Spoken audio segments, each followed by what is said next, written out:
Olá, meus amigos. Deus abençoe a todos vocês. Que o Espírito Santo venha abrir o entendimento para que você compreenda a sua palavra e venha, obviamente, colocá-la em prática para ser abençoado. Olha só, nós temos uma palavra bíblica. O Senhor Jesus, quando foi abordado por um pai que estava aflito pelo seu filho, que era endemoniado e era mudo, então o pai disse: Senhor, ajuda-nos, tem compaixão de nós. E Jesus lhe disse: se tu podes crer, tudo é possível ao que crê. A gente sabe disso, todo mundo sabe disso, não é? Tudo é possível ao que crê. A gente sabe que todas as coisas são possíveis para Deus.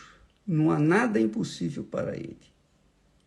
Mas nós sabemos também, segundo o Senhor Jesus, que aquele que crê, também para o que crê, é possível. E nós temos visto que há muitas distorções, muitas confusões com respeito a esse crer, a esse verbo crer, que Jesus fala: se tu podes crer, tudo é possível ao que crê. Nós temos lá em Atos dos Apóstolos, quando o apóstolo disse para os carcereiros que tinham no prendido, ele disse, o carcereiro se converteu e disse: vai, porque a tua fé te salvou. Vai, se você crer, você será salvo, tu e a sua família. Crê no Senhor Jesus e será salvo, tu e a tua casa, a tua família.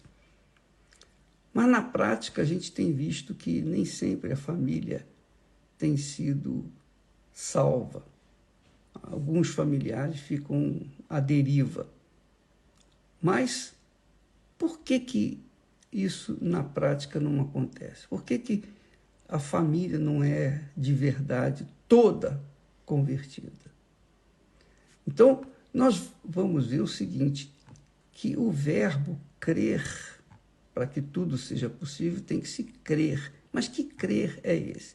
Esse verbo, quando foi escrito no original grego, ele não é adequado, não tem uma tradução adequada para algumas línguas, como, por exemplo, para o português. Nós vemos aqui na nossa Bíblia que temos a interpretação, fala de interpretação, ela diz assim: o original grego não possui uma tradução adequada para algumas línguas. No caso do português, por exemplo, se assemelha ao verbo acreditar. Crer e acreditar se confundem no original grego. No caso, no inglês, não. No inglês é believe. Então, believe é acreditar ou crer. Mas, do ponto de vista espiritual, nós temos visto que tem acontecido muitas confusões, distorções com respeito ao verbo crer. Porque, às vezes, a pessoa diz: eu creio, mas não recebeu o Espírito Santo, por exemplo. Não é? Eu creio, eu criei. Por que eu não recebi o Espírito Santo? Por exemplo. Eu criei, mas por que eu não fui curada? Porque o crer não é acreditar. Às vezes a pessoa acredita pensando que crê. E isso não funciona. Porque eu costumo ensinar o seguinte: acreditar significa você ficar enamorado de uma pessoa, afeiçoado a uma pessoa. Mas crer, quando você crê numa pessoa, a pessoa se lança, ela se entrega àquela pessoa que ela ama, que ela crê que ela ama. Então, ela casa, ela assume a outra pessoa. Um assume o outro. E os dois vivem felizes para sempre. Ora, pensa bem no que diz respeito à fé. Você diz que crê no Senhor Jesus, mas a sua vida é uma lástima, é um fracasso, é uma vergonha. E você leva essa crença, você tem levado essa crença ao longo de toda a sua vida, mas a sua vida continua uma lástima. Você sabe disso. Então, você pergunta, mas, poxa, como é que pode? Eu creio na Bíblia, eu creio, eu sou crente há muitos anos, é verdade. Mas o crer no sentido espiritual, no sentido original, significa se lançar, se entregar, mergulhar 100% espírito, alma e corpo. Então, a pessoa não fazendo isso, entregando-se à palavra de Deus em espírito, corpo e alma, ou melhor, espírito, alma e corpo, espírito primeiro, alma segundo, corpo terceiro. Se ela não mergulha essa essência da sua vida na palavra de Deus, ela não vai ver os milagres que estão prometidos para aqueles que creem. Essa é a realidade.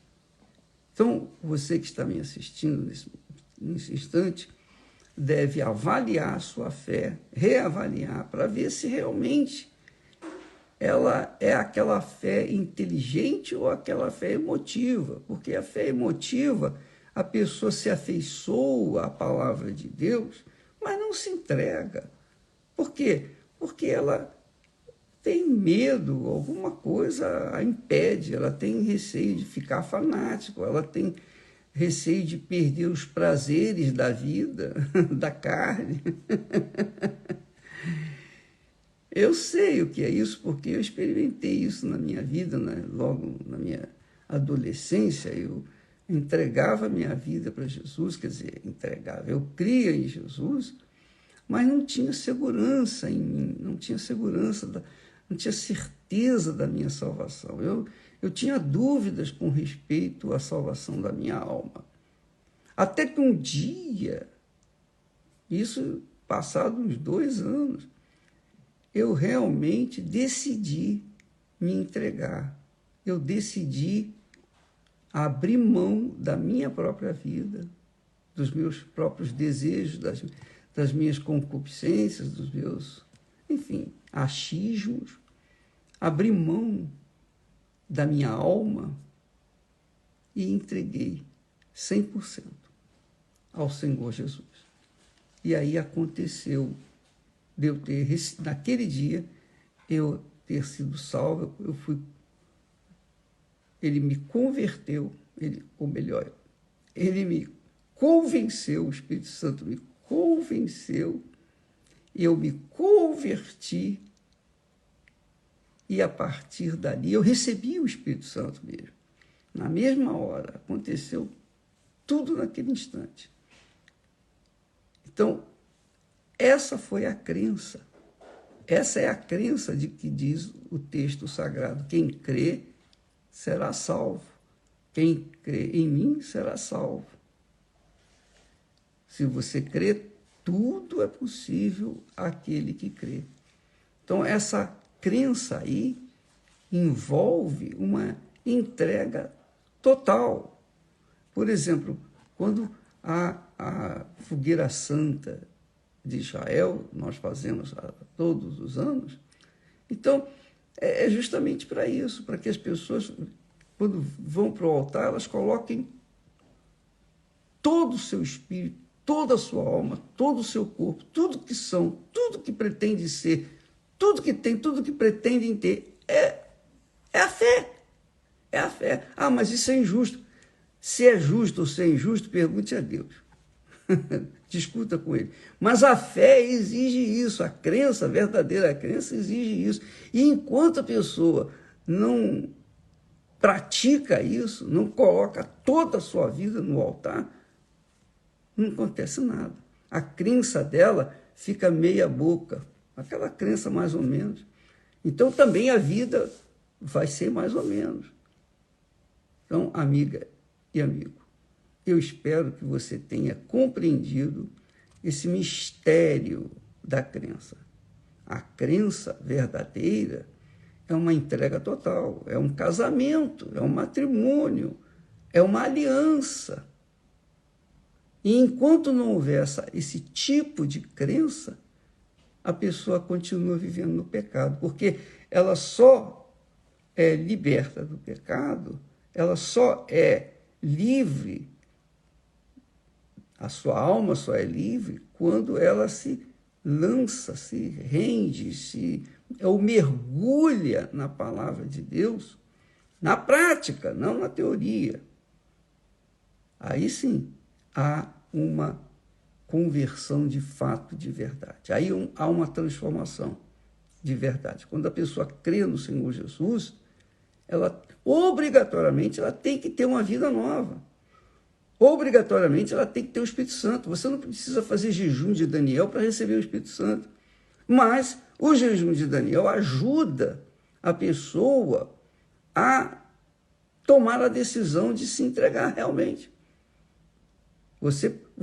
Porque a partir do momento que você crê, você já tem direito de receber o Espírito Santo. O apóstolo Paulo perguntou aos discípulos: vocês receberam o Espírito Santo quando creram? Lá em Atos 19, se eu não me engano. E eles disseram: nem sabemos que existe Espírito Santo. Então Paulo os batizou e impôs as mãos sobre eles, dizendo: recebam o Espírito Santo. E eles receberam na hora. E enquanto nós temos visto que muitas pessoas estão há anos buscando o Espírito Santo e não recebem. Por quê? Porque não se entregaram 100%. É isso aí. Não casaram com Deus. Não casaram. O Espírito Santo, digamos, é o presente de casamento que o Pai dá para aquele que se torna filho dele, que se casa com o seu filho Jesus. Ele recebe o Espírito Santo para viver a eternidade com ele.